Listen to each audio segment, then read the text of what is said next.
നിങ്ങളുടെ കയ്യിൽ ഒരു ഫോൺ റിപ്പയർ ചെയ്യാനോ ചെക്ക് ചെയ്യാനോ സിം ഇടാനോ എന്തിനും ഉണ്ടല്ലോ, അതിന്റെ പാസ്വേഡ് നിങ്ങൾക്ക് തരുന്നത് അവരുടെ ഹൃദയത്തിന്റെ പാസ്വേഡാണ്, അവരുടെ മാന്യതയുടെ പാസ്വേഡാണ്, അവരുടെ അന്തസ്സിന്റെ പാസ്വേഡാണ്, അവരുടെ ജീവിതത്തിന്റെ പാസ്വേഡാണ്, അവരുടെ സമ്പത്തിന്റെ പാസ്വേഡാണ്. ഇത് നിങ്ങൾ വിശ്വസിച്ചില്ല.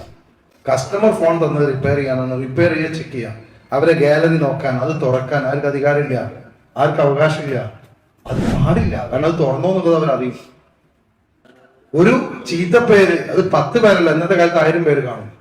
നല്ലത് 3 ആളോടെ പറയും, നല്ലത് പറയാനില്ല. ഇതേപോലെ നിങ്ങളെ കസ്റ്റമർ നിങ്ങളെ മോശം പറഞ്ഞ എല്ലാ റെഫറൻസ് സ്പ്രെഡ് ആവും. ആരും വരില്ല. എത്ര നല്ല ഷോപ്പ്, എന്തൊക്കെ ഇന്ത്യയിൽ എന്തൊക്കെ ചെയ്താലും ആളുകൾ വരില്ല. ഇത് പറഞ്ഞപ്പോഴാണ് നമ്മൾ പറഞ്ഞത് ഇത് ബ്രിഡ്കോ പഠിപ്പിക്കുന്നതാണ്, ഇത് നിങ്ങൾക്ക് സർട്ടിഫിക്കറ്റ് ആയിട്ട് തരുന്നതാണ്, നിങ്ങൾ കൊണ്ട് സാധാരണ നമ്മൾ വലിയ ഫംഗ്ഷനിൽ നമ്മൾ പ്രതിജ്ഞ ചെയ്യിക്കാനാണ്. ഇതുകൊണ്ടാണ് ബ്രിഡ്കോ വിദ്യാർത്ഥികൾക്ക് ഗൾഫിലൊക്കെ പെട്ടെന്ന് ജോലി കിട്ടുന്നത്. ഒരു പക്ഷേ ടെക്നിക്കൽ കപ്പാസിറ്റിയേക്കാളും നിങ്ങളുടെ ഡിസിപ്ലിൻ, നിങ്ങളെ അച്ചടക്കം, നിങ്ങൾ അറിയാതെ നിങ്ങൾ അച്ചടക്കത്തിൽ കൊടുക്കുന്നത്, അതിപ്പോൾ ഞങ്ങളെ കുറവായിട്ട് നിങ്ങൾ കാണുന്നത്, പക്ഷെ അച്ചടക്കമാണ് നിങ്ങളെ സക്സസ് ആക്കുന്നത്.